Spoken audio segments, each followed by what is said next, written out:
Bonjour à tous, merci d'être aussi nombreuses et nombreux dans ce dernier webinaire de l'année pour Bechley et Apixit. On a 1 heure pour parler SOC et Microsoft Sentinel avec Apixit et Bechley. On va attendre quelques petites minutes avant pour que tout le monde puisse rentrer tranquillement. Là, je vois que tout le monde rentre. Ouais, on est quand même déjà plus d'une trentaine, 40. Si vous nous entendez pas bien, n'hésitez pas à nous écrire un mot dans le chat pour nous dire que vous nous entendez pas bien, vous nous voyez pas.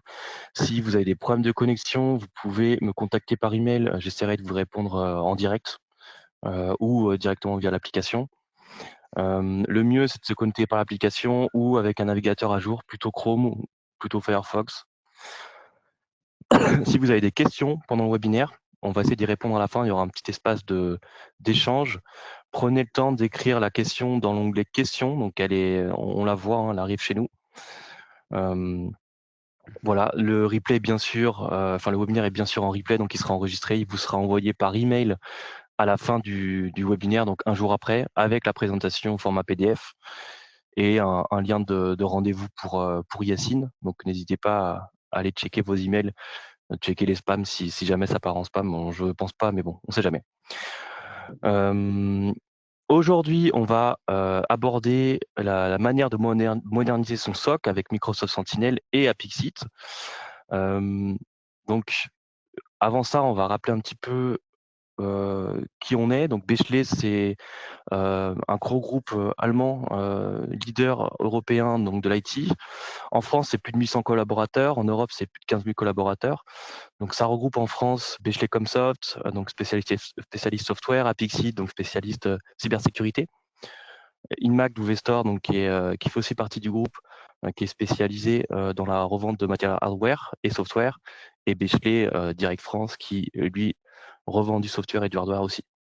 Et avec ces quatre entités, on fait aussi beaucoup de services. Donc, on aura l'occasion d'en reparler. Des services de conseil, des services managés, du SOC, bien sûr, de l'intégration réseau, du service opérationnel et logistique. Voilà, je ne vais pas vous raconter toute la carte, le CA et tout. Je pense pas que c'est ça qui va vous intéresser. Donc, c'est un groupe solide, c'est tout ce qu'il faut retenir et on a beaucoup de spécialistes à votre disposition.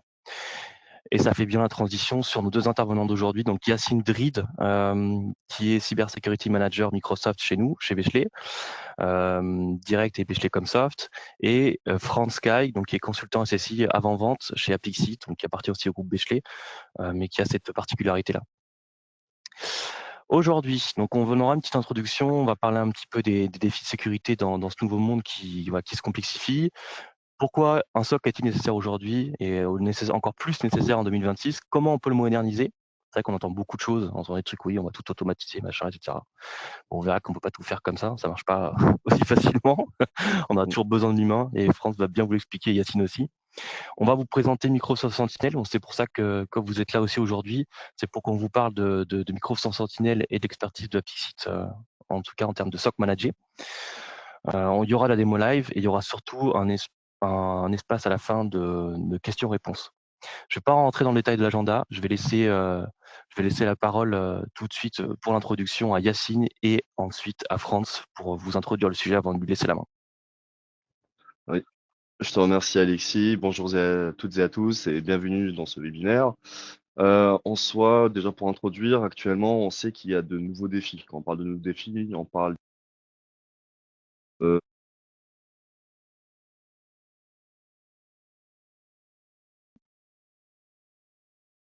Attends, c'est passé en mute. Je te rétablis le micro. Ça arrive.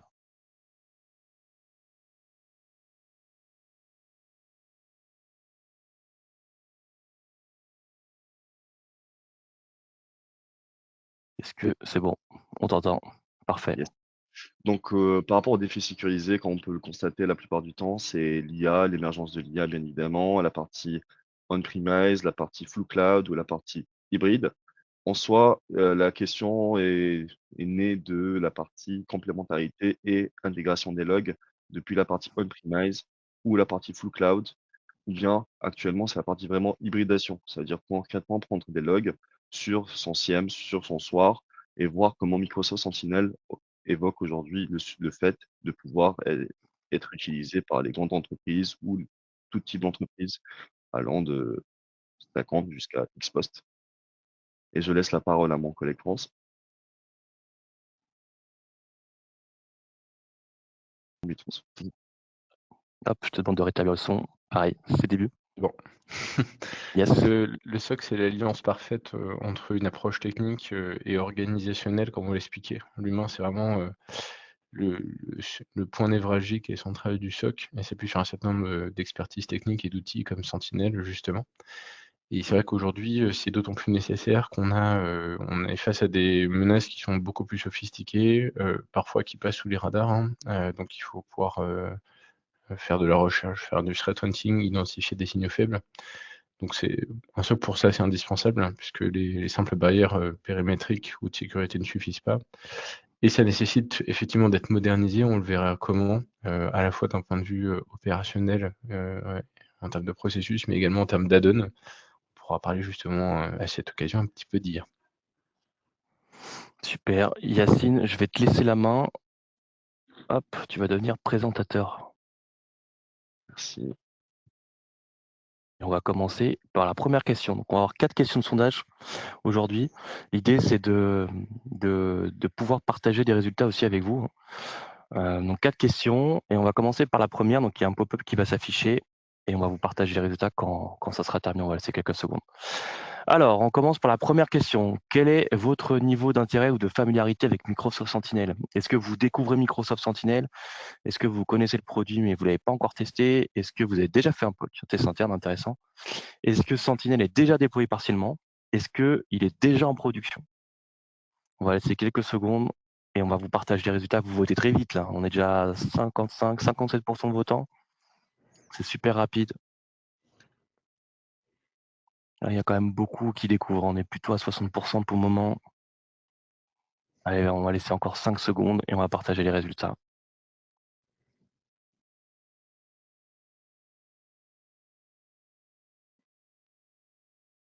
Allez, on partage les résultats. Donc 58% découvrent Microsoft Sentinel, intéressant. 29% connaissent déjà le produit sans avoir testé. 3% ont déjà fait un POC. 0% l'ont déployé partiellement. Et par contre, 11% ont déjà Sentinel en production. Super. Ça te fait la main, ça te fait la transition pour Microsoft Sentinel, Yacine. Merci beaucoup Alexis et je vous remercie pour vos retours. Comme vous pouvez le constater aujourd'hui, déjà, pourquoi on va parler de Microsoft Sentinel, étant donné que vous êtes beaucoup à le découvrir. À titre d'information, Microsoft Sentinel est lancé en production en 2019. C'est-à-dire en soi, actuellement, Microsoft Sentinel, l'outil CIEM Soir de Microsoft, est actuellement informé, caractérisé et surtout communiqué dans l'ensemble des cabinets, notamment Forrester ou Gartner. Et aujourd'hui, l'objectif, c'est de pouvoir voir à quoi l'outil sert, mais aussi comment le moderniser avec le SOC. Donc, on va prendre déjà quelques chiffres, à savoir que les risques qui sont familiers, mais qui sont de plus en plus difficiles à arrêter. Pourquoi je vous dis ça? Parce que actuellement, vu qu'il y a l'essor de l'IA, 67% des attaques, de toutes les attaques actuellement de phishing sont utilisées par l'IA. Ça veut dire l'IA, ça peut être un événement intéressant, mais également une source de compromission d'identité. Les hackers utilisent l'IA pour pouvoir créer notamment des vulnérabilités au sein des différentes tenantes ou SI. D'autre part, 66% des chemins d'attaque, on va dire qu'ils appliquent une compromission d'identité. À savoir que l'identité, c'est la première, on va dire, le premier vecteur de brèche au sein d'une SI. Et 84% des chemins d'attaque, ils impliquent une exposition Internet. Quand on parle d'exposition Internet, il y a une solution au sein de Microsoft qui s'appelle Defender for EASM, c'est External Attack Surface Management. C'est voir votre niveau d'exposition à Internet vis-à-vis des différents outils qui sont mis à disposition au sein de votre environnement Microsoft 365. D'autre part, on sait déjà que les équipes SOC traditionnelles, ils peuvent pas rester en tête. Ce que je veux dire par là, c'est que actuellement, à la place de pouvoir investiguer, de pouvoir voir quel est le chemin, le vecteur d'attaque et comment remédier, il faut savoir que c'est 72 minutes pendant lequel un attaquant, il peut se déplacer littéralement après avoir cliqué un lien de phishing. C'est-à-dire 1 heure 12 minutes pour pouvoir vraiment intégrer ça ici, voir qu'est-ce qu'on peut dérober comme information, malheureusement, et surtout la plupart du temps, on a 292 jours, c'est-à-dire la période de rétention standard, mais on peut bien évidemment l'aligner, l'augmenter au sein d'Azure, on a 292 jours pour identifier et contenir des informations, on va dire des intents liées au vol identifiant. C'est-à-dire on peut tout retrouver via des requêtes KQL pour Custom Query Language. D'autre part, on peut voir que les équipes de sécurité, on va dire les analystes SOC ou les équipes de sécurité à proprement parler, ils ont besoin de plus de force. C'est-à-dire que la dette technique, elle est votre plus grande source d'exposition. C'est-à-dire, malheureusement, les solutions évoluent, il vous faut toujours être à jour, savoir comment pouvoir investiguer et surtout avoir la main sur vos requêtes.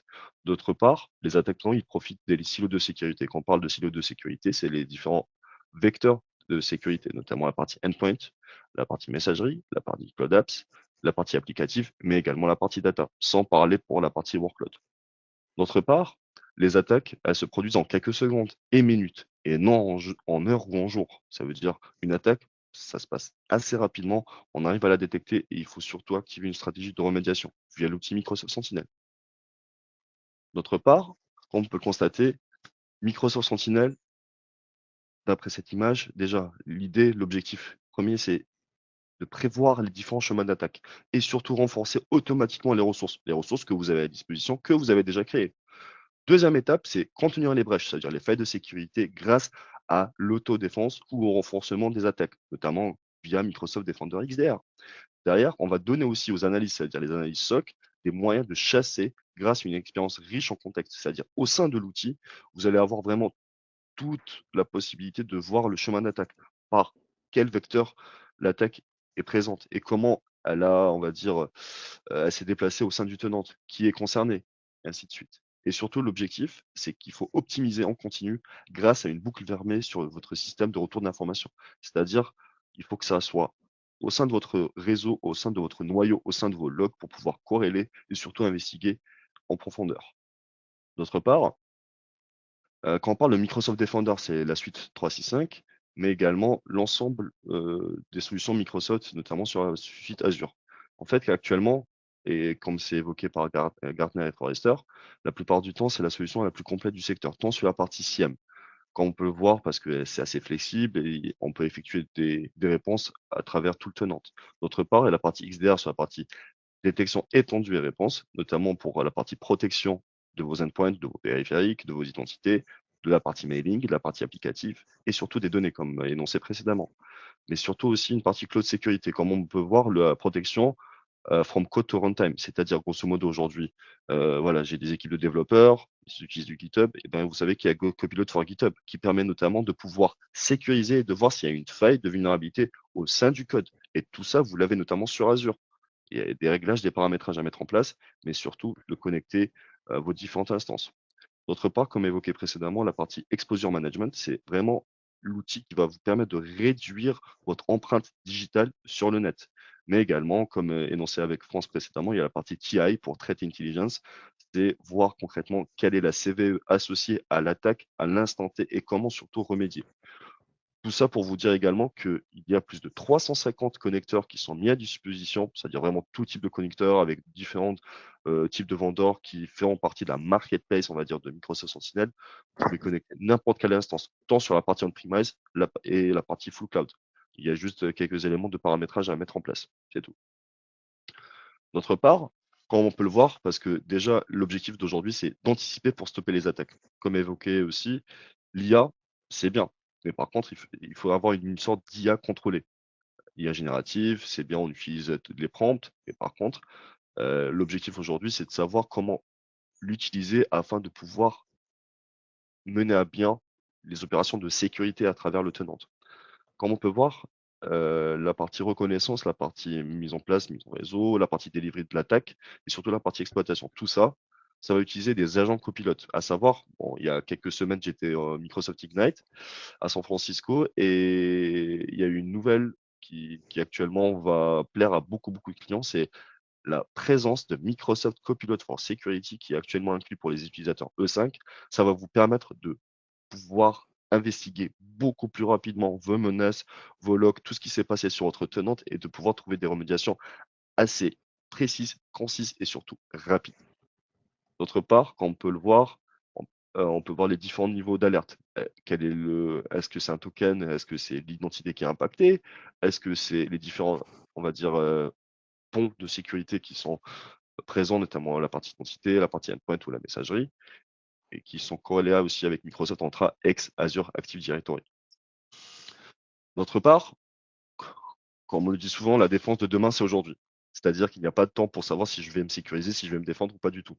Là, en l'occurrence, utiliser Microsoft Sentinel, il y a 4 piliers qui sont vraiment intéressants. Déjà, l'objectif, c'est de prédire les attaques pour permettre une posture adaptative, c'est-à-dire anticiper les différentes menaces, voir un peu ce qui se passe autour de l'écosystème pour pouvoir mettre des barrières en temps et en heure. D'autre part, il faut détecter les menaces émergentes en temps réel.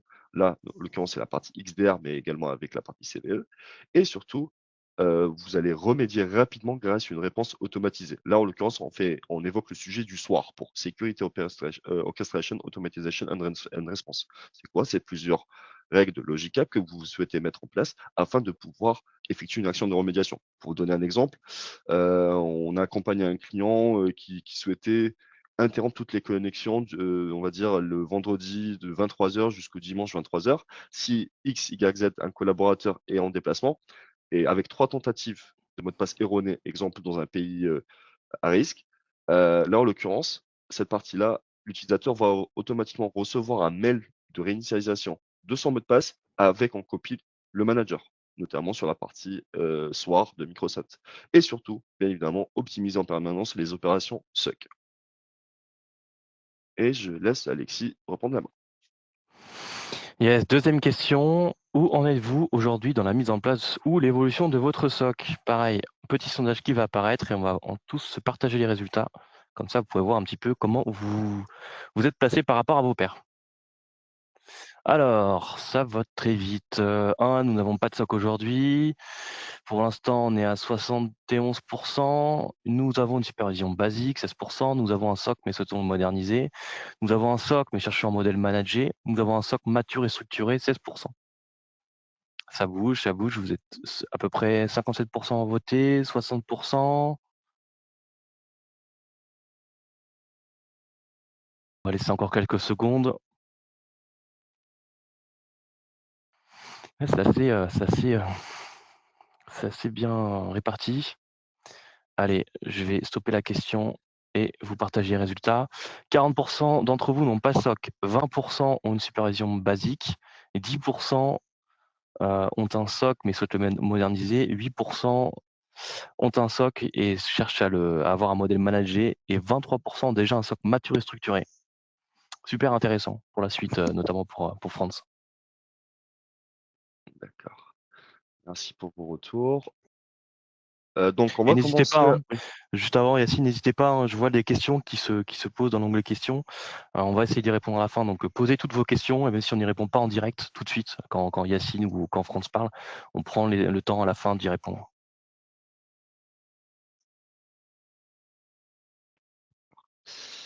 Donc pour revenir sur le premier vecteur, c'est déjà on va prédire les différentes attaques pour permettre une posture adaptative. Ça veut dire quoi? Ça veut dire que, quand on peut le voir, le premier périphérique, ils peuvent exploiter de nombreux chemins différents et ne pas être détectés. Si je commence à rentrer par un périphérique, demain je vais essayer de rentrer sur des données, je vois l'utilisateur et ensuite il y a les différents workloads.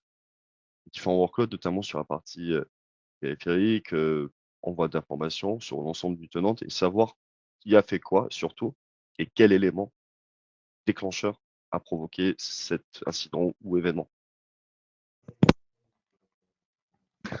D'autant plus qu'actuellement, on va essayer de passer à une protection plutôt proactive, avec une gestion continue de l'exposition des menaces. Concrètement, sur votre tenant, vous pouvez voir qu'est-ce qui se passe sur votre tenant. C'est-à-dire, est-ce que c'est l'identité qui est appliquée? Est-ce que c'est votre score d'exposition qui est notamment concerné? Quels sont les différents types d'attaques spécifiques vis-à-vis des acteurs malveillants? Et surtout, quels sont vos différents points d'entrée? Parce qu'on peut voir ici la partie de ransomware, quelle est notamment quelle est l'initiative, quel est le taux de protection, quelles sont les différentes alertes, comment et surtout remédier. Parce que derrière, c'est vous qui avez le contrôle, notamment sur la partie granularité de l'information, mais surtout du vecteur de compromission initiale. Parce que c'est vous qui allez piloter et voir facilement ce qui se passe sur votre tenante. Comme là, exemple, j'ai une protection contre tout ce qui est ransomware, bah là, je suis à 45%, alors qu'initialement, je dois être à 100%. C'est-à-dire mettre en place d'autres solutions qui vont me permettre de sécuriser. Encore une fois, Tout dépend de votre licence Microsoft que vous avez à l'instant T. Mais par contre, vous pouvez moduler différentes solutions, différentes add-ons pour pouvoir vraiment créer une solution personnalisée pour votre environnement. Et surtout, l'avantage, c'est que vous allez gérer votre exposition à partir d'un seul point de vue. Il y a plusieurs indicateurs clés de performance. Un seul portail unifié pour tous vos signaux, tous vos alertes et toute votre configuration.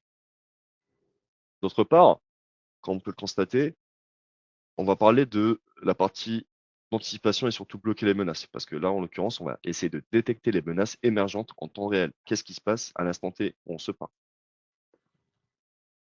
Déjà, il faut savoir qu'il y a plus de 4484 alertes de sécurité par jour. En moyenne, c'est toutes les 15 minutes qu'il y a une alerte. Vraiment par rapport au niveau de compromission et surtout par rapport aux informations des analyses SOC. Ça, c'est vraiment moyenne. L'information, elle date du mois de juillet. Par contre, ce qui est intéressant, c'est qu'il faut aussi voir les différents vecteurs, on va dire les périodes creuses et différentes thématiques, notamment comme là, si vous avez constaté en France, il y a de plus en plus de compromission d'identité, de vol de données. Je ne préfère pas dire quel type de structure. Malheureusement, les attaques évoluent de plus en plus. D'autre part, pour vous donner un exemple, ici, on voit qu'il y a une entreprise financière. Bon, l'information, on ne peut pas communiquer laquelle, mais c'était en janvier 2025. Là, il y a eu un attaquant, il y a eu différentes typologies. Tout ce que vous voyez ici, c'est vraiment, quand on parlait tout à l'heure de minutes et pas d'heures ou de jours, c'est vraiment le cas. C'est 20 minutes. L'utilisateur lambda reçoit un mail, il clique sur le lien d'URL. Il y a des alertes déjà notamment sur la partie Entra ID, ex Azure Active Directory. On voit qu'est-ce qui s'est passé sur la partie EOP. D'ailleurs, on voit quel est l'élément de phishing, quels sont les différents éléments de détonation. Derrière, on voit très bien que Microsoft Defender XDR pour Extended Detection and Response, il a désactivé l'utilisateur sur la partie on-premise et sur la partie cloud. Derrière, on voit qu'il y a une tentative de compromission d'identité, on le bloque directement parce qu'il y a plusieurs typologies de, on va dire, de configuration au sein du temps Microsoft dans security.microsoft.com pour voir comment on pouvait bloquer cette partie-là. C'est la partie EDR. Mais par contre, parfois, il faut avoir plus d'investigation. Et c'est également votre but, pouvoir retrouver ces informations.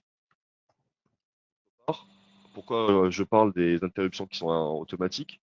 Parce que déjà, on va voir sur la partie kill chain tout l'environnement avec un graphe détaillé. Qu'est-ce qui s'est passé à l'instant T? Quelle est l'heure? Quel est l'élément de compromission? Et surtout, on va voir comment on va identifier les actifs qui sont compromis et on va essayer de les contenir, c'est-à-dire on va essayer de les isoler en temps réel. Où est-ce que l'information elle va? D'autre part, on va essayer de prévoir des trajectoires d'attaque et surtout on va essayer de prévenir les mouvements latéraux. Comme là, vous pouvez constater il y a beaucoup plus de fraude au plus résident, genre à 23 heures, j'ai besoin d'un virement X urgent de voilà. Malheureusement, on voit qu'est-ce qui s'est passé, quel est le pays d'origine et surtout comment on peut remédier. Encore une fois, côté licensing, il faut avoir le Defender for Endpoint, le P2 pour le DR, et surtout quelques combinaisons d'un point de vue standalone, c'est-à-dire des add-ons spécifiques sur les SKU de sécurité de Microsoft. Bien avoir la E5 Security. Maintenant, ça a changé. La suite s'appelle Defender Suite, mais c'est la E5 Security. D'autre part, il y a vraiment un impact sur l'interruption des attaques. En soi, c'est 3 minutes. C'est un temps moyen pour perturber un ransomware. D'autre part, il y a plus de 32 000 incidents qui sont perturbés par mois, ça veut dire qu'ils sont compromis pour éviter les attaques, et plus de 120 000 comptes utilisateurs qui sont désactivés au cours des 6 derniers mois. Pourquoi? Parce que si j'ai, on va dire, un compte à privilège, je peux créer autant d'utilisateurs que je souhaite sur mon tenante. Et surtout, il y a plus de 180 000 appareils qui ont été sauvés lors d'une attaque au cours des 6 derniers mois. Tout ça, les informations qu'on pouvait constater, c'est à partir de juillet 2025. D'autre part, il y a la partie IA, la partie machine learning, qui est là pour détecter, perturber les attaques en cours avec un niveau de confiance de 99%. Ça veut dire, comme tout à l'heure je l'ai évoqué, l'IA, c'est bien, mais par contre, il faut savoir manipuler l'outil pour renforcer sa posture de sécurité et surtout accélérer sa défense. D'autre part, on va parler sur le troisième bucket, le troisième point, c'est la remédiation rapide grâce à une réponse automatisée. Là, en l'occurrence, mesdames et messieurs, on fait référence à la partie SOAR. Donc, pareil que tout à l'heure, nous allons identifier et on va stopper les attaques en vol, c'est-à-dire en cours, grâce à des investigations basées sur des graphes. Comme on peut le constater, il y a le nom des utilisateurs, quel est le device, quelle est l'application qu'il a accédé et surtout, qu'est-ce que l'utilisateur a fait. D'autre part, notre objectif notamment, c'est aussi de prédire une trajectoire d'un hacker lors d'un incident en cours, c'est-à-dire des incidents avec 3 niveaux, on va dire, d'alerte, de gravité: high, medium and low. Derrière, on va essayer d'identifier d'autres vecteurs d'attaque similaires, c'est-à-dire qu'est-ce qui s'est passé sur le tenant ou dans l'écosystème pour trouver une remédiation assez rapide et efficace tout en utilisant un seul portail Microsoft Defender XDR. Et surtout, notre objectif commun à toutes et à tous, c'est de contenir les attaques à travers des points d'étranglement stratégiques. Ça veut dire, je ne vais pas tout isoler, je vais isoler seulement par noyau principal de détonation. On parlait tout à l'heure le titre de notre webinaire, c'est comment moderniser notre SOC avec l'IA. Ben, là, en l'occurrence, il y a une apparition de Ignite, bien sûr, c'est utiliser des agents IA pour améliorer votre posture de sécurité, parce que concrètement, c'est des agents qui sont inclus dans votre environnement Microsoft, mais également sur Sentinel, afin d'évoquer des stratégies de remédiation rapide, efficace, parce que derrière, ça va nous permettre de pouvoir trier de manière autonome des alertes de phishing, c'est-à-dire qu'est-ce qui s'est passé concrètement, combien il y a d'alertes de phishing en cours, comment on va comprendre le comportement en fonction de votre feedback, et surtout, on va essayer de fournir une transparence totale sur les verdicts.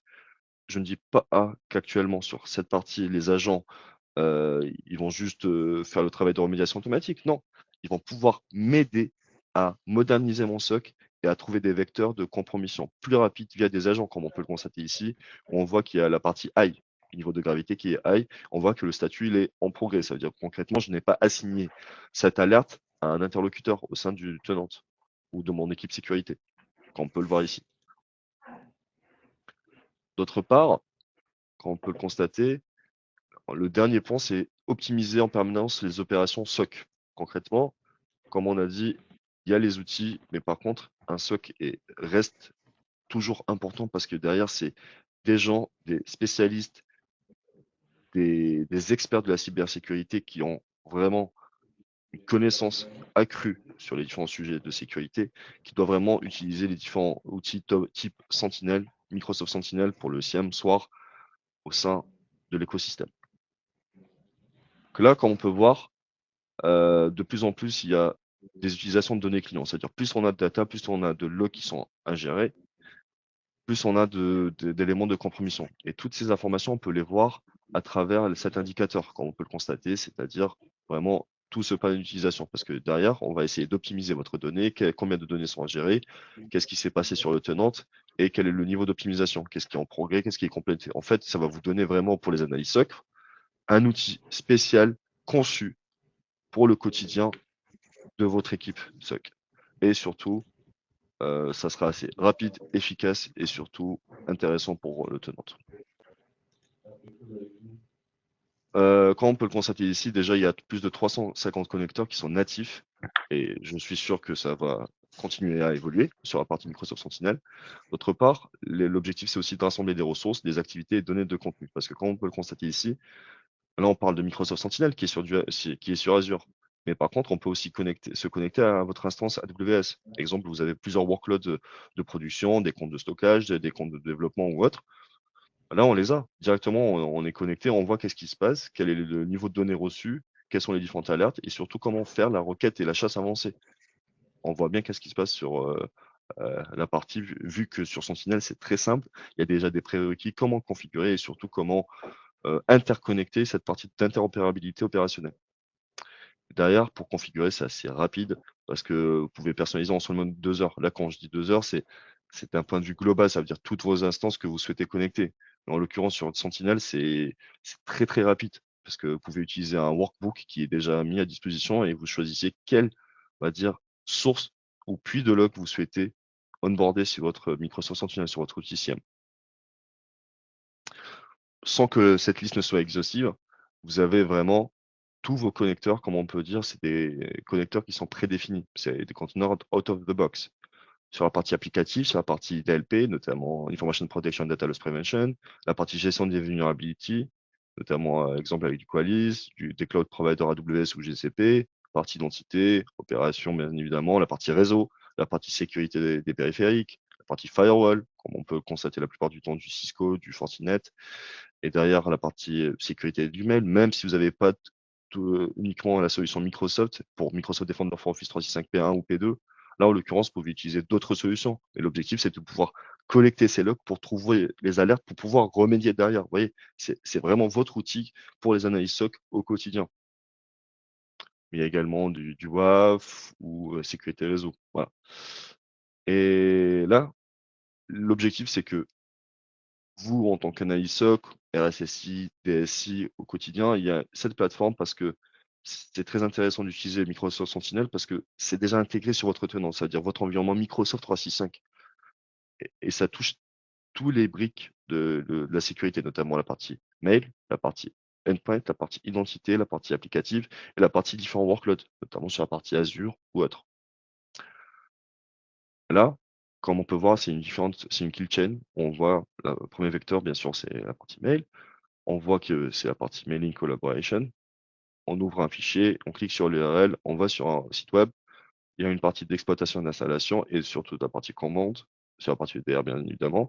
Derrière, les identités, c'est avec entrée ID pour voir si l'utilisateur est compromis, est-ce que c'est un compte à privilège et surtout qu'est-ce qu'ils ont utilisé comme ressource pour aller dans la souscription, c'est-à-dire du workload, pour pouvoir exfiltrer des données ou avoir un privilège bien évidemment plus élevé, notamment la partie airbag. Mais on pourra revenir sur un autre élément sur la partie, dans un autre webinaire. Et surtout la partie Cloud Apps pour exfiltrer des données sensibles. Exemple, j'utilise une application tierce, j'ai des données de santé contenues, c'est-à-dire je les synchronisées, je souhaite envoyer, exfiltrer ces données. Si j'active une règle de DLP et je l'ai déjà synchronisée, je peux voir tout l'historique, ce qui s'est passé sur votre SIEM et surtout effectuer des actions de remédiation automatique via la DLP en intégrant Sentinel. Et surtout la partie workload, comme on l'a dit tout à l'heure, c'est sur la partie Azure, GCP ou AWS, la partie compte de stockage qui est compromis et surtout des fichiers qui sont chiffrés. On peut voir toute cette partie-là et surtout l'objectif, c'est de remédier, de pouvoir la bloquer. D'autre part, comme on peut le voir, la partie XDR, c'est quoi? En quelques mots, c'est une expérience SOC qui est interdomaine, qui est connectée, qui vous offre une protection native sur tous vos appareils, tant sur la partie iOS, Windows ou Android, parce que la partie identité, vous avez la partie Internet of Things, bien évidemment, la partie gestion des identités, la partie données, la partie collaboration. L'objectif, en utilisant la partie XDR avec la partie Sentinel, votre outil, votre SIEM, votre SOAR, c'est de prévenir, détecter, répondre, remédier rapidement, efficacement et surtout avoir une trace de ce qui s'est passé sur votre tenante. Qui a fait quoi et pourquoi surtout. D'autre part, comme on l'a évoqué, comment on va moderniser le SOC, c'est bien sûr utiliser le SOC avec votre XDR, notamment sur la partie réponse à remédiation rapide, une sorte d'autodéfense qui est intégrée pour perturber les attaques tôt, c'est-à-dire avant que l'attaque ne parvienne, et surtout accélérer votre équipe SecOps, notamment avec des outils de GenAI, notamment Copilot for Security, comme je l'ai précisé précédemment, qui va vraiment pouvoir venir interagir et vous aider dans la partie requête et remédiation. Et surtout, vous allez éliminer beaucoup de frontières grâce à une défense unifiée. Et on va dire le all-in-one dans Sentinel avec Defender for XDR. Et surtout, l'objectif, c'est d'avoir une vision complète de l'outil, de bout en bout, et surtout savoir quoi faire, quand faire et pourquoi le faire. Et ça, tu vas le montrer bientôt, Yacine, parce que c'est vrai que le temps file. Exactement. Dans une petite slide et 5 minutes de démo, et après on va laisser la main à France. Exactement. Donc là, en l'occurrence, comme évoqué précédemment, Microsoft Sentinel a été lancé en 2019. Il y a plus de 350 connecteurs. Aujourd'hui, c'est l'IA générative qui s'intègre à Sentinel avec la partie Data Lake, une solution unifiée pour les SecOps et plus de 25 000 clients à travers le monde. En France, bien évidemment, aux États-Unis et partout où Microsoft est présente, sans pour autant le dire, partout. D'autre part, qu'on peut voir, c'est déjà utiliser l'IA avec la partie Data Lake pour réduire les coûts, une fonctionnalité SecOps intégrée. On va exploiter l'IA pour anticiper et arrêter les attaquants, bien évidemment. Et surtout, on va optimiser les coûts avec une couverture, avec un lac de données, c'est-à-dire un Sentinel Data Lake, pour avoir des données unifiées et surtout rentables sur la partie gestion des données des flux de log. D'autre part, merci Alexis. On va voir une démonstration en direct sur un tenant de test que nous avons à disposition. Donc là, je suis sur Azure. Donc, sur cette partie-là, comme vous pouvez le constater, je suis sur Sentinel. Là, j'ai mis, on va dire, des alertes durant les 14 derniers jours. ce que je peux constater, c'est que j'ai 8 incidents, 56 alertes et plus de 1,1 million d'événements. Et là, je peux voir tout ce qui s'est passé sur mes queries ou autres. Mais avant toute chose, je souhaiterais vous montrer le portail parce que ici, c'est pour les queries côté KQL. Tout est informé. Il y a pas mal de recommandations qui sont déjà mises en place. En fait, il y a toutes les informations parce que vous pouvez aller directement sur le Community Hub, la documentation et choisir quel est l'environnement que vous souhaitez investiguer. Là, je vais prendre par exemple un élément simple, une query. Je vais aller dans Log Management. Je vais choisir tout ce qui est utilisateur à risque. Durant les 24 heures, je vais essayer d'aller jusqu'à 7 jours. On va voir, c'est des exemples de tests. S'il n'y a pas, tant mieux. Eh ben si, il y a eu un élément le 2 décembre, c'est-à-dire il y a 4 jours, et c'est moi, bien évidemment, je suis un utilisateur à risque. Et des exemples de tests, mais pour voir qu'est-ce qui s'est passé sur le tenant. Il y a eu remédiation, utilisateur à risque, et qu'est-ce qui s'est passé? J'ai l'ensemble des idées de corrélation. C'est-à-dire que j'ai eu un comportement, on va dire, de connexion inhabituel. Donc, je peux voir qu'est-ce qui s'est passé. Ça, c'est juste un exemple. Mais c'est des outils, on va dire, des analystes qui vont utiliser l'outil au quotidien. D'autre part, dans la partie gestion des incidents, comme on peut le constater, j'ai vraiment ce portail pour la gestion, on va dire, des menaces. Sur 24 jours, je vais prendre sur 30 jours. Et je vois qu'est-ce qui s'est passé. Combien j'ai d'alertes. Là, c'est la partie log. Là, c'est quel outil? Bah, comme on peut le constater, c'est Defender XDR. Quel est le produit? C'est l'alerte, elle va dans Sentinel. Quand est-ce qu'elle a été créée? Quand est-ce qu'il y a eu un update? Et là, je n'ai assigné personne. C'est tout à fait normal parce que c'est un tenant de test encore une fois. D'autre part, tous ces outils que vous pouvez voir, c'est vraiment les outils à disposition des analystes SOC. Par exemple, des workbooks pour voir qu'est-ce que je peux faire. Exemple ici, si je vais dans l'activité sur Azure, il y a beaucoup d'éléments qui sont déjà prédéfinis. Tout dépend de ce que vous souhaitez faire, bien évidemment. Là, je vais voir dans le template et je vois qu'est-ce qui s'est passé dans mes groupes de ressources pour les 10 derniers jours. Je vois ce qui s'est passé, quelle est l'identité, quelles sont les différentes activités. Je peux vraiment voir en détail tout ce qui s'est passé sur mon tenante. Bien évidemment, c'est l'outil à destination des analyses SOC. Mais par contre, au quotidien, vous pouvez investiguer si vous le souhaitez. C'est-à-dire si vous-même vous avez une suspicion ou un non de doute, si je puis dire, il faut aller investiguer et c'est assez simple. Franchement, c'est assez simple et nous sommes là notamment pour vous accompagner. Et derrière, comme je l'ai évoqué, sur la partie Content Hub, c'est en quelque sorte une sorte de marketplace où vous avez plus de 350 connecteurs que vous pouvez mettre en place. Là, tout à l'heure, on a évoqué la partie Defender XDR. On les crée et je vois que c'est installé. Par contre, avant l'installation, comme on peut constater, j'aurai l'information. C'est-à-dire l'XDR, c'est quoi? C'est la partie protection des endpoints, EDR, la partie identité, la partie messagerie, Defender for Business 365, la partie gestion et vulnérabilité. C'est-à-dire, est-ce que vos appareils sont vulnérables? Est-ce qu'ils ont la dernière mise à jour? Est-ce que les applications sont à jour ou autre? Ainsi que la partie applicative, notamment pour Defender for Cloud Apps, qui est un CASB.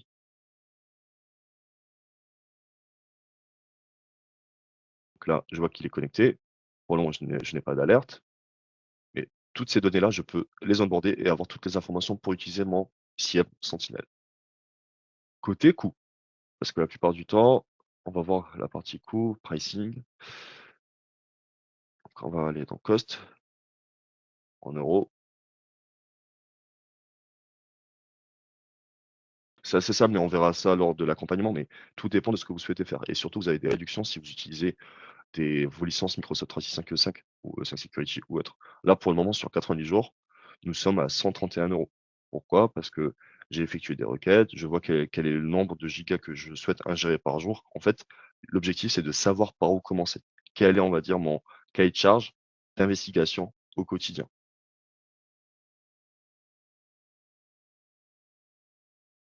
Avec des anomalies, parce que quelle est la partie grave, bien évidemment. À savoir que cette partie-là, dans Sentinel, à partir de juin, il sera vraiment unifié. C'est-à-dire, il est déjà actuellement à l'instant T dans votre portail security.microsoft.com. Par contre, ça tend à évoluer d'ici juin 2026. Mais on le voit déjà sur la partie security. Si je prends l'exemple, je prends n'importe quel incident. Là, je vois que c'est un Et, ice. et ça sera le dernier. Est-ce que je sais que tu as envie d'en parler beaucoup, Yacine, mais le temps file. Donc, je vous ai mis un lien dans le chat si vous voulez prendre rendez-vous avec Yacine pour qu'il vous montre plus en avant les coûts, la gestion des coûts, même la plateforme. On va aller laisser 30 secondes pour clôturer ça. Et on va passer à la dernière question et après, à la partie de France. D'accord, avec plaisir. Là, par exemple, je vais sur l'alerte. Je vois qu'est-ce qui s'est passé comme log. Pareil, vous voyez, c'est très rapide. Je vois qu'est-ce qui s'est passé, quelle est l'adresse IP, quelle est l'identité qui est infectée, concernée, pardon. J'ai envie de voir quelle est, on va dire, d'autres alertes qui va me diriger directement sur le portail security.microsoft.com. Tout est connecté de toute façon. Donc là, je clique sur l'alerte et je vois toute l'information. Qu'est-ce qui s'est passé? Je vois que c'est un serveur. Quel est le niveau de l'alerte? Comment je peux gérer? Est-ce que je peux demander? Quelles sont les recommandations? Voilà, direct, j'ai la recommandation pour effectuer ma recherche. Vous voyez? Ça, c'est la partie détection et remédiation, on va dire en mode manuel, sans passer par l'automatisation qui est le SOAR. Avec le SOAR, c'est assez simple parce qu'on peut le voir directement sur cette slide-là, parce que voilà, c'est vraiment plus complet. Pardon. C'est plus complet parce qu'on voit vraiment toute cette partie. Donc, lorsqu'il y a une vraie attaque, on voit quelles sont les différentes identités qui sont compromises, l'utilisateur, le point, les alertes, les assets, qu'est-ce qu'on peut faire investiguer, et surtout comment on va utiliser Copilot pour résumer tout ce qui s'est passé sur le tenant et surtout comment remédier. De toute façon, on est disponible, ça vous le savez, n'hésitez surtout pas. Et je laisse la parole à mon collègue Alexis.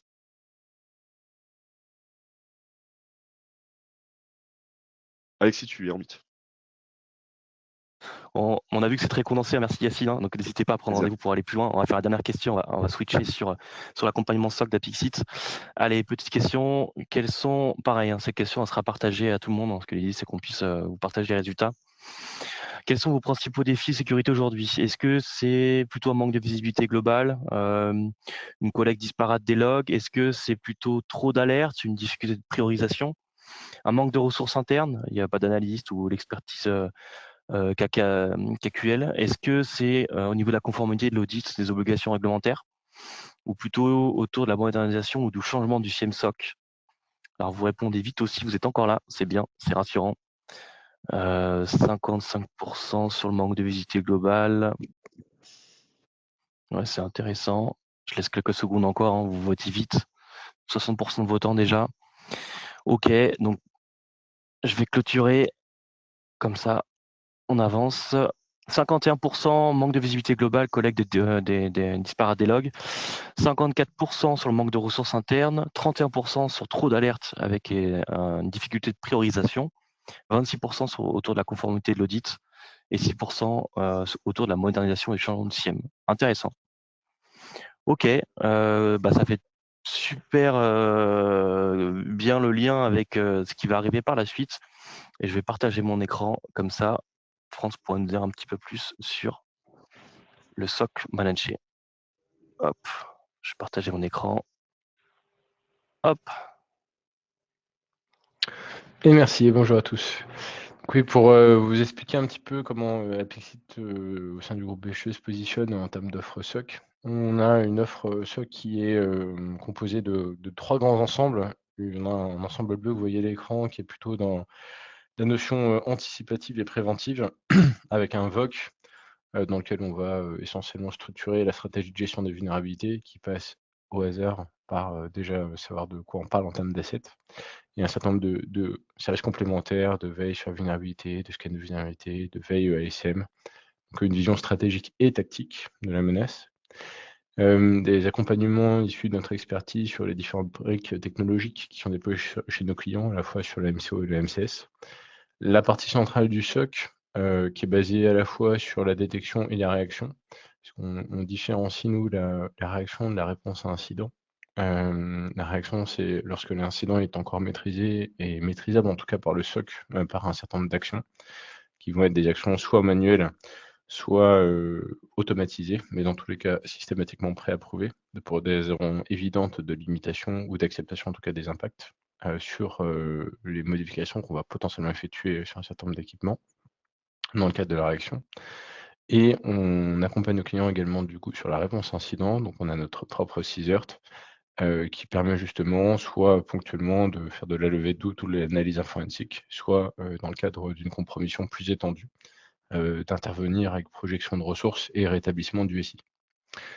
Donc vous voyez, on a une approche un petit peu structurée et du coup forcément structurante lorsqu'on déploie ce type de service, avec un pilotage par un security manager qui est un consultant en cyber, qui fait pas simplement office de ressources en capacité de remonter un suivi du service, mais vraiment d'apporter une brique d'accompagnement sur la cybersécurité. Alors justement, Alexis, je laisse passer à la suivante. Au niveau du justement, en termes de par rapport au paradigme et comment on accompagne aujourd'hui nos clients et en particulier sur le SOC, on a vraiment la capacité de se projeter un petit peu en amont et on en reparlera juste après, il y a un réel sujet par rapport à la stratégie de défense et l'établissement du coup d'une politique de détection, de réaction liée au containment ou pré-containment à la protection qui a été mise en place. Donc nous, on s'est accompagné à la fois justement sur l'établissement de l'analyse de risque, l'identification des assets cibles, la mise en place de PCA, de PRA, processus de gestion de crise, tout ce dont on va avoir besoin, y compris le processus de gestion de vulnérabilité notamment, pour pouvoir opérer correctement les services qu'on propose. On a la capacité du coup d'intégrer un certain nombre de solutions et derrière, au-delà de maintenir ces fameuses solutions, d'opérer du coup la détection et la réaction et la réponse sur incident. Ce qui est important de voir, c'est que on est sur une approche à 360 et surtout on a une notion de complémentarité, c'est-à-dire que nos équipes qui sont dans notre VOC ont des profils transverses au sein du SOC et c'est pareil au sein du CISORT.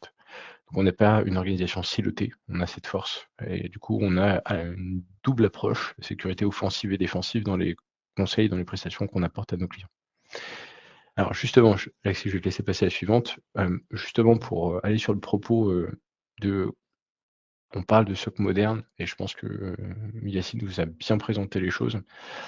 Comment est-ce qu'on peut réellement et efficacement structurer une démarche de SOC, à la fois dans l'approche un peu anticipative, mais surtout dans la détection, la réaction et du coup la réponse à incident.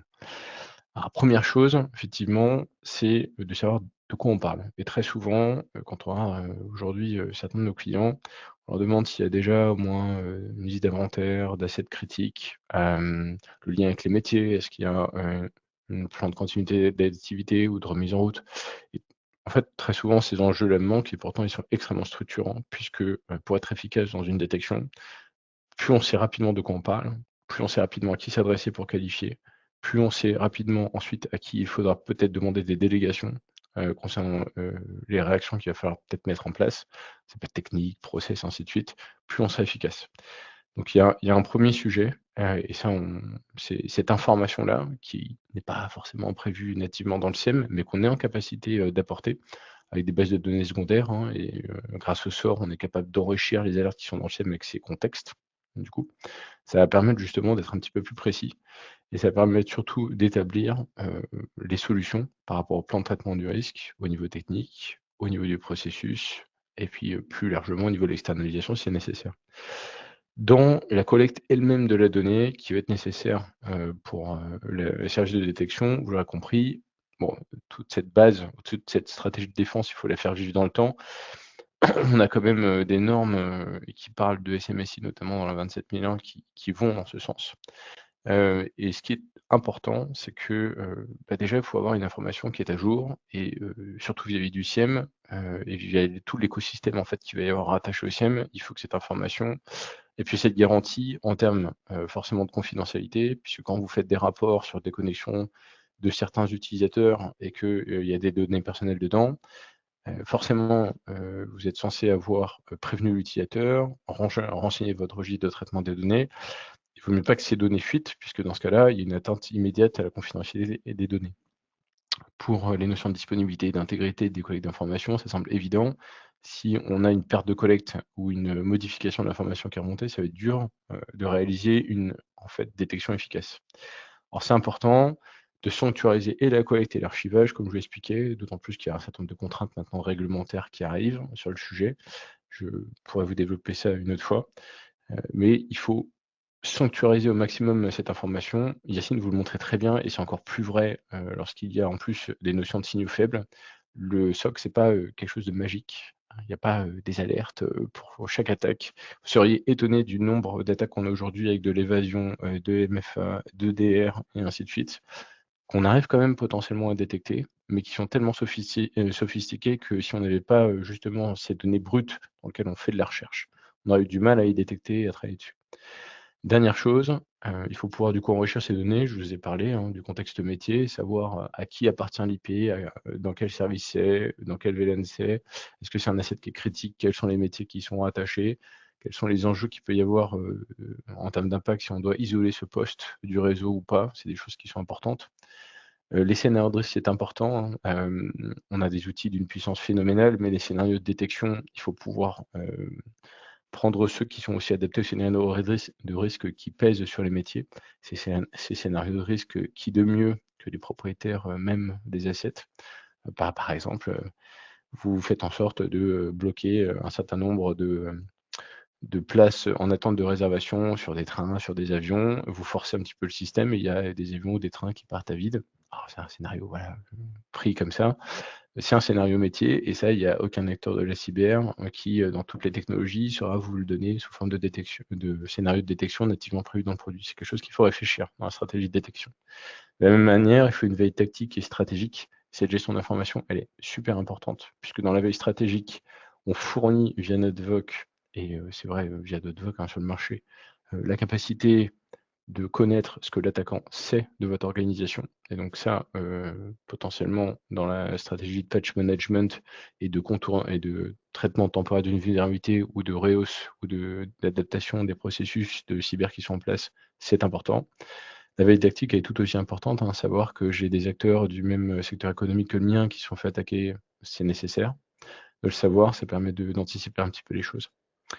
Alexis, je te laisse passer et je termine en 2 minutes. Et du coup, pour le cœur du sujet, au niveau de la réaction, c'est extrêmement important que toutes ces informations, ces premières informations soient fournies. Aujourd'hui, on a des attaques, on le voit de plus en plus, qui utilisent une stratégie qui s'appelle the living of the land, c'est-à-dire utiliser des ressources métiers, on va dire typiques, utilisées au sein du SI par les organisations, pour faire simple. Et aujourd'hui, l'attaquant, son intérêt, à part s'il va lancer violemment un ransom ou générer un déni de service, ça va être justement d'utiliser des outils nativement prévus pour essayer de passer sous le radar. Donc forcément, plus on a une vision, comme vous l'expliquait Yacine, au-delà de la détection de sécurité, une vision riche en termes d'informations brutes, plus on sera capable d'identifier des signaux faibles. Et ça, c'est fondamental. Si on n'a pas de matrice de contact à jour, je vous l'expliquais tout à l'heure, difficile de potentiellement qualifier lorsqu'il nous manque des informations. Les playbooks et les processus qui sont associés aussi, donc playbook technique et opérationnel et les processus humains, c'est important de les tester. Je suis toujours assez effaré parfois d'entendre que tiens, on a mis en place des processus, on vérifie jamais si les personnes sont toujours présentes dans la société. On n'a jamais retesté les accès à certains tenants. Bon, ça, c'est des choses qu'il faut vérifier. Et nous, on a très souvent besoin d'usage d'outils spécifiques complémentaires qui sont utilisés à la fois dans la réaction et dans la réponse à incident, qui vont nous permettre d'avoir des informations complémentaires qui sont remontées par rapport aux différents artefacts ou aux différentes informations qui nous ont été remontées pour permettre une qualification, on va dire, optimale de l'événement avec les informations qu'on a. Donc ça, c'est des choses qui iront bien au-delà d'un simple sentinelle. C'est des petits outils que l'on utilise en tant qu'analyste, qui peuvent être importants. Dernier point, toujours dans la réponse à incident, j'en parlais tout à l'heure, mais il n'y a rien de pire que de vivre une crise et de ne pas s'être préparé à cette crise. Donc c'est fondamental d'avoir un processus de gestion de crise qui est en place. Et ces informations, il faut qu'elles soient sanctuarisées, connues évidemment des principales parties prenantes. Il faut avoir fait des exercices de gestion de crise, puisqu'on ne le voit pas suffisamment, mais très souvent, il y a l'attaque et le patrimoine informationnel qui a peut-être fuité, qui a été compromis, c'est une chose. L'image de marque, parfois, l'impact est énorme. Donc, savoir gérer sa communication interne, externe, les différents relais et les différentes escalades qu'il va falloir faire par rapport à des acteurs externes pour venir nous aider. Très souvent, dans la réponse à incident, il faut fournir de l'information aux personnes qui vont devoir justement intervenir pour pouvoir endiguer la menace. Parce que contrairement à la réaction sur incident, la réponse à incident, très souvent, on a du mal à savoir où l'attaquant est passé. Donc, il faut arriver à faire une analyse approfondie de l'environnement du client, identifier déjà identifier les points de compromission qui seront ensuite avec lesquels on aura des preuves pour faire les dépôts de plainte. Mais il va falloir surtout identifier par où l'attaquant est passé. Il va falloir du coup durcir forcément le SI par rapport aux vulnérabilités qui ont été exploitées et par rapport à d'autres qui peuvent être exploitées.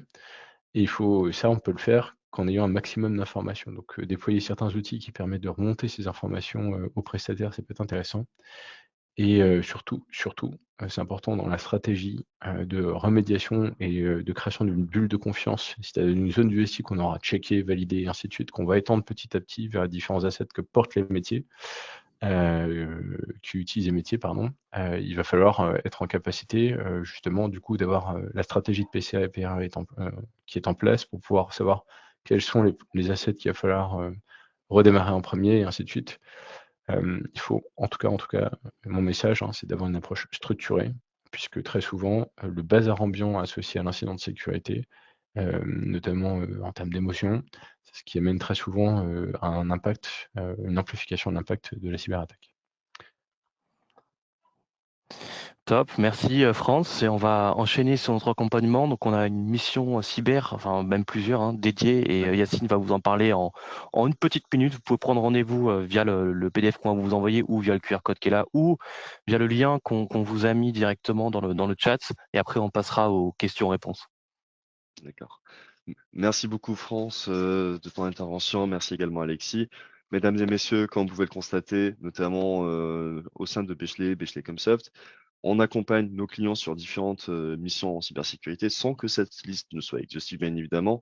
Notre porte d'entrée, c'est de vous accompagner sur un audit de votre environnement M365, c'est-à-dire sur votre environnement Microsoft. Qu'est-ce que vous avez, qu'est-ce qui est sécurisé, qu'est-ce qui n'est pas sécurisé, comment on va vous accompagner pour durcir, comme l'a précisé précédemment en France, votre SI. Première étape. Deuxième étape, on va vous aider à configurer et sécuriser votre environnement M365, notamment exemple sur la partie EDR, la partie bien évidemment MFA, la partie accès conditionnel, la partie risque et identité protection, avec des rapports bien spécifiques quel utilisateur est le plus souvent impacté ou compromis.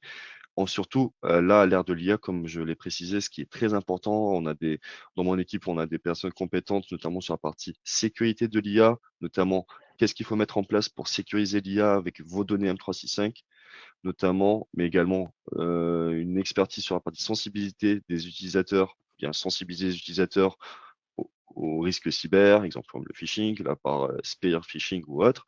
Surtout, comme notre sujet d'aujourd'hui, c'est la partie Sentinel, on va vous aider à onboarder votre Microsoft Sentinel, comment vous allez le déployer, comment vous allez l'utiliser au quotidien, mais surtout, quand est-ce que vous devez aussi contacter, bien évidemment, en France et à Pixit au quotidien pour vous faire accompagner sur votre projet SOC. Et surtout, on va sécuriser votre workload Azure via toute la suite Defender for Cloud, Defender for CSPM pour Cloud Security Posture Management, Defender for Server le P1 ou le P2, c'est l'EDR sur les serveurs ou sur les VM, et surtout d'autres services associés. En tout cas, vous l'aurez compris, mesdames et messieurs, nous sommes à votre disposition. Prenez un rendez-vous, soit avec moi en personne, soit avec un membre de mon équipe ou d'autres collègues qui sont des pre-sales. Donc, n'hésitez surtout pas. Yes, merci. Et on peut discuter aussi beaucoup de SOC manager avec Apixit, donc pour Exactement. aller plus loin justement sur ces complexités. On va dernière question sondage, j'avais oublié celle-ci. Et après on passe aux questions. Allez, dernière question, c'est parti. Quel type d'accompagnement envisagez-vous pour votre projet Microsoft Sentinel, si vous en avez un, ou SOC? Est-ce que vous êtes plutôt dans la découverte, dans la sensibilisation? Est-ce que vous êtes encore dans l'audit ou dans l'étude d'opportunité? Est-ce que vous êtes plutôt à l'ère du déploiement, de la migration, donc vous voulez remplacer un CIEM existant par exemple? Est-ce que c'est plutôt un accompagnement qui est lié au SOC manager? Donc là, ça va prendre un peu plus de temps. Est-ce que vous ne prévoyez pas du tout d'accompagnement pour le moment? C'est possible aussi. Je vais vous laisser quelques secondes. Et pendant ce temps-là, je vais vous partager les résultats aussi, bien entendu. 50% de votants, c'est super. Vous avez été actifs jusqu'à la fin. Alors, on va partager les résultats. Alors, 29% d'entre vous, simple découverte, 13% en audit, 3% pour le déploiement, 16% pour le SOC manager et 39% pas d'accompagnement. Bon, c'est quand même bien, il y a quand même pas mal d'entre vous qui ont besoin d'aller plus loin dans ces sujets. Je ferme le sondage, on va avancer alors en vraiment une phrase pour conclure, Yacine et France, avant de passer aux questions. Je te remercie, Alexis. Bon, en une phrase, mesdames et messieurs, vous l'aurez compris, Microsoft Sentinel, c'est l'outil de Microsoft qui est le SIEM, le SOAR, qui est déjà connecté dans votre environnement Microsoft, mais pas que. Vous avez plus de 350 connecteurs qui sont disponibles, on va dire, sur le Content Hub pour choisir quel connecteur vous souhaitez mettre en place. Et surtout, c'est propulsé avec l'IA et bientôt, il y a beaucoup d'innovations sur Microsoft Sentinel qui sont prévues, notamment Sentinel Data Lake, Sentinel IA génératif, tous Elle est les longue logs. ta phrase, Yacine. Voilà. Je vais laisser vous avez France terminer. Alors, moi, j'essaie de faire encore plus simple. Moi, les deux mots que je retiendrai, c'est anticipation et amélioration continue, et porté par un sujet qui est la structuration. Je pense que c'est vraiment le maître mot par rapport à l'ensemble des informations qui sont nécessaires pour déployer un service SOC et le maintenir dans le temps. Super, merci. On va prendre quelques questions. On dépasse légèrement, hein, c'est souvent comme ça. On va rester quelques minutes en plus pour ceux qui sont les plus accrochés. Première question, le Cloud Security Protection from Code to Runtime nécessite-t-il une licence particulière? Je crois que c'est pour Yacine, ça. Sur la partie GitHub, Copilot for GitHub, avant, non, c'était une souscription, mais il y a eu des annonces depuis Ignite. Il faudra contacter nos collègues qui sont spécialisés sur la partie Azure et GitHub. Ok, donc il Nordine, faut revoir. Alex Nodin, on pourra vous l'envoyer. On vous enverra le lien vers nos deux pré-sales et consultants Azure. Si vous avez besoin d'aller plus en détail, tout ça. Ok, autre question, qu'est-ce que j'ai? Comment Sentinel gère-t-il la corrélation des alertes et la réduction du bruit? En fait, vous pouvez créer dans Sentinel, on va dire des requêtes spécifiques pour pouvoir filtrer, je dis bien filtrer, le niveau d'alerte. Exemple, une alerte qui revient souvent alors que c'est juste de l'information, vous pouvez, on va dire, la bypasser, créer une règle spécifique sur cette alerte pour dire que les prochaines alertes qui sont de type informationnel ne remontent plus, pour éviter, on va dire, ce flux. Et cette question-là, je l'ai assez souvent entendue et en effet, c'est possible, mais il y a une configuration à mettre en place. Alors, j'en ai une autre. Est-ce que il est possible de faire un POC sans engagement? Alors, ça dépend de quoi. Un POC Sentinel, je crois que tu fais ça ou pas, Yacine? Oui, seulement sur la partie POC. Par contre, Ok. sur la partie, on va dire, SOC 24/7, c'est pas Bechley comme ça. Non. Mais c'est plutôt Apexit sur la partie SOC. Un POC Sentinel pour la prise en main, pour la découverte, oui, mais pas pour la supervision, la remédiation 24/7, non. J'ai une autre question. Quels sont les prérequis pour mettre en place un SOC manager? Je pense qu'il y en a qui sont C'est pour France. Ils sont arrivés à la fin ou au début. Comme je disais, le tout premier prérequis, avant même de penser ce que c'est qu'un SOC, c'est il faut définir une stratégie de défense en fait et identifier des risques. En fonction des risques, et plans de traitement. En fonction du plan de traitement, vous aurez déjà les solutions que vous allez implémenter dans le SI côté sécurité et les processus. Et après seulement, vous allez pouvoir définir une approche liée à la fois au maintien en condition opérationnelle de ces équipements et du SI, maintien en condition de sécurité, et plus largement la réflexion sur la mise en place d'un SOC. Un SOC, très souvent, on le voit très souvent par le prisme de l'outil, mais le vrai sujet, c'est pas tant l'outil, c'est quels vont être les indicateurs dont vous allez avoir besoin pour savoir si vous êtes breaché, pas breaché, et ainsi de suite, et quel va être le bon modèle de service qui va être nécessaire pour vous accompagner. C'est ça le vrai sujet. Et le gros avantage avec des solutions comme Sentinel, c'est justement que c'est une solution qui est relativement large, qui couvre un certain nombre de sujets, mais il faut quand même toujours garder en tête que la principale attente qu'il va y avoir, c'est comment est-ce que je vais arriver à opérer et utiliser correctement cet outil dans mon environnement, quoi. Ou alors que mon prestataire va l'utiliser selon le modèle de service que vous souhaitez. Donc je pense que tu as plus ou moins répondu à une autre question qui était est-ce que vous prenez en charge la création et l'optimisation des règles Sentinel, Analytics, KQL, Playbook, etc. via votre Oui, SOC. oui. Alors ça, de toute façon, quand on met en place un écosystème de détection, justement, on est obligé de pouvoir, au sein du SIEM, faire vivre ces règles. Est-ce que vous êtes référencé UGAP? Alors ça dépend sur quelle partie, mais Oui, c'est une voilà. bonne question.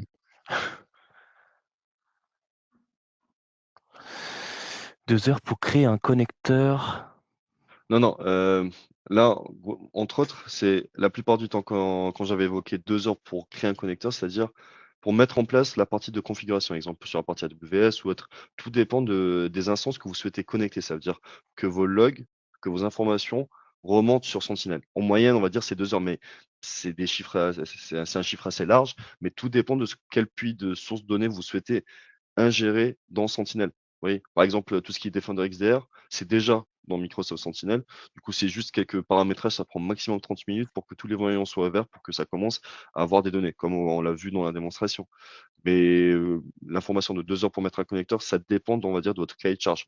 Exemple tout simple, vous avez du Palo Alto, du Fortinet, du Cisco ou d'autres, on va dire, sources de messagerie type, bon, je peux pas citer les éditeurs tierces, mais façon de parler, mais voilà, nous même on est agnostique, mais grosso modo d'autres secteurs du marché parce que vous avez sur la partie marketplace, vous choisissez la solution qui existe et vous l'onboardez via le connecteur. C'est- Pourquoi ces 2 ans? Ces 2 ans, c'est en général si vous avez différentes briques de sécurité telles l'identité, la messagerie, le CASB, le SASI, vous voyez, c'est tout dépend de votre souhait cahier de charge. C'est-à-dire si vous avez juste défendre Microsoft que 365 XDR, c'est natif. En 30 minutes, vous cliquez juste quelques éléments et les alertes commencent à monter. Merci Yacine et on va clôturer sur Plaisir. ça. Bien sûr, j'ai vu d'autres questions aussi sur à combien on estime la mise en place d'un SOC, etc. Ça dépendra en fait de beaucoup de comment dire d'informations et de ce que vous voulez vraiment avoir. Hein. C'est du fité, hein, c'est du personnalisé. Donc il y a de l'humain derrière. C'est des choses qui sont assez poussées. Donc prenez rendez-vous, on en discute justement. Voilà, comme ça on sera vraiment fité avec votre demande et avec votre secteur d'activité, vos métiers, comme l'a dit France, hein, ça part de là. Donc merci à tous, c'était le dernier webinaire de l'année 2025. On se retrouve avec beaucoup de webinaires, avec plein d'activités, notamment avec Apixit l'année prochaine. Vous recevrez bien sûr le replay, la présentation PDF. N'hésitez pas, s'il vous plaît, à remplir le sondage qui va popper à l'écran. C'est voilà, pour savoir si ça vous a plu et surtout avoir vos retours sous ce webinaire pour qu'on s'améliore toujours plus. Typiquement, s'il n'y a pas eu assez de démos, bah, faut le dire. Si vous manque des informations, faut le dire. Si c'était bien aussi, faut le dire. C'est bien aussi. Donc, merci à tous. Joyeux Noël Voilà, si vous n'avez pas de communication de ma part d'ici là. Et merci encore France, merci Yacine, c'était super. avec plaisir. Merci beaucoup, merci de votre Bon présence. service. Bonne fête de fin d'année. Merci beaucoup. Bonne fête. Pareillement. À bientôt. Au revoir. À bientôt. Au Au revoir. revoir.